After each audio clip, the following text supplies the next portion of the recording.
بسم اللہ الرحمن الرحیم یعملون له ما یشاء من محاریب و تماثیل و جفان کالجواب۔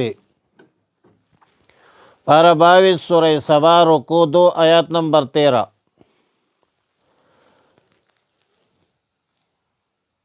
محراب کے حوالے سے حقیقت یہ ہے کہ قرون اولیٰ میں محراب کا رواج نہیں تھا،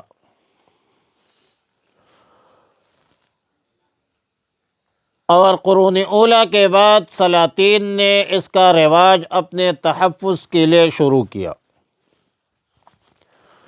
علامہ جلال الدین سیوطی نے اعلام الارانیب فی بدعۃ المحاریب ایک کتاب بھی لکھی ہے، لیکن تحقیق اور صحیح بات یہ ہے کہ اگر اس طرح کے محارب نمازیوں کی سہولت اور مسجد کے مصالح کے پیش نظر بنائی جائے اور ان کو سنت مقصودہ نہ سمجھا جائے تو یقیناً بدعت میں داخل نہیں ہے، اور امت نے اجماعی طور پر اس عمل کو قبول کیا ہے۔ احتیاط یہ ہے کہ جن مساجد میں، اور آج کل تو عام مساجد میں، امام کے لیے مستقل مکان و محراب کی صورت بنائی گئی ہو تو آج کل لازم بھی ہے، رواج بھی ہو گیا ہے، تو محراب سے ذرا باہر کھڑا ہو امام صاحب، تاکہ مقتدیوں اور امام کا مکان ایک شمار ہو۔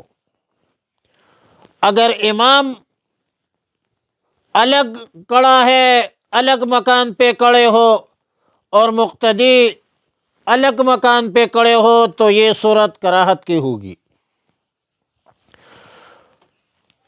تمثال کی جمع ہے، قاموس میں ہے کہ تمثال بفتح تا مصدر ہے، اور بکسر تا تمثال تصویر کو کہا جاتا ہے۔ ابن عربی احکام القرآن میں لکھتے ہیں کہ تمثال یعنی تصاویر دو طرح کی ہوتی ہے، ایک ذی روح جاندار کی تصویر اور دوسرا غیر ذی روح جاندار کی تصویر، بے جان کی، اور پھر بے جان چیزوں کی دو قسمیں ہیں، ایک جماد ہے جیسا مٹی پتھر وغیرہ، دوسرا نامی ہے جس میں نمو ہوتی ہے، کمی بھی ہوتی ہے، زیادتی بھی ہوتی ہے، جیسے درخت ہے اور دیگر پودے ہیں۔ جنات سیدنا سلیمان علیہ السلام کے لیے ان سب قسم کی چیزوں کی تصاویر بناتے تھے۔ سیدنا سلیمان علیہ السلام کی شریعت میں جاندار چیزوں کی تصاویر بنانا، استعمال کرنا حرام نہیں تھا،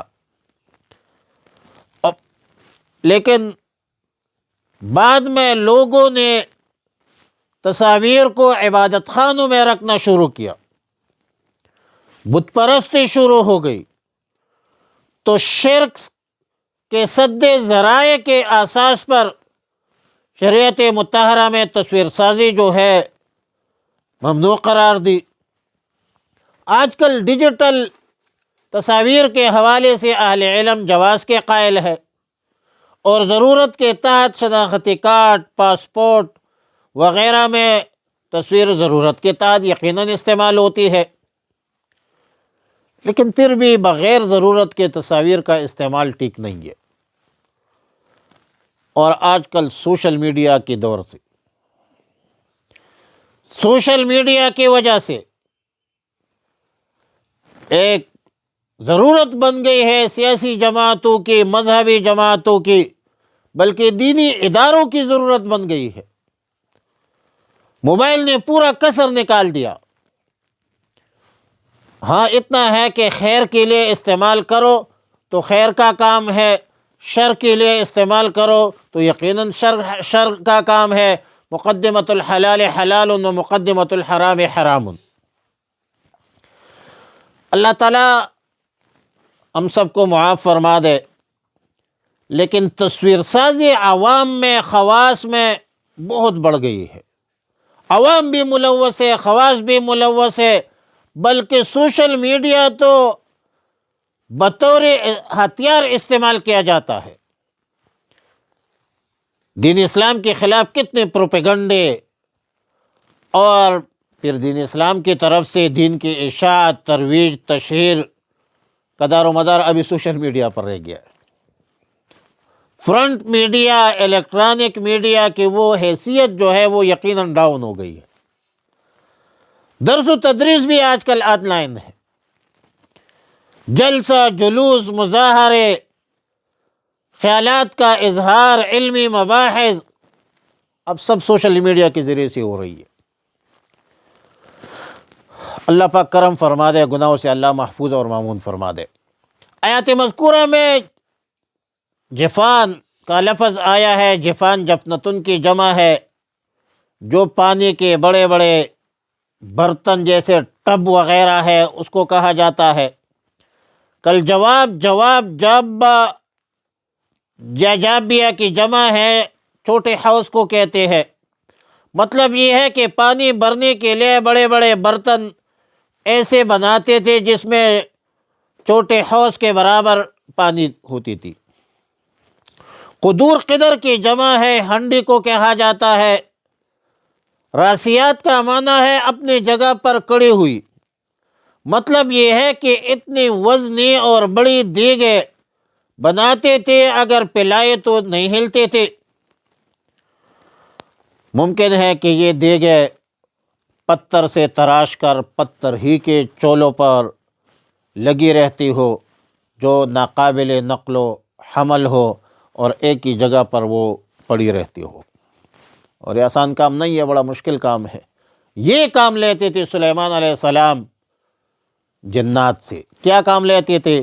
یا ملونا، وہ بناتے تھے، لہو اس کے لیے، ما یشاء، جو کچھ وہ چاہتا تھا، من محاریب، محراب، و تماثیل، تصاویر، و جفان، اور لگن، بڑے بڑے لگن جیسے ٹب وغیرہ۔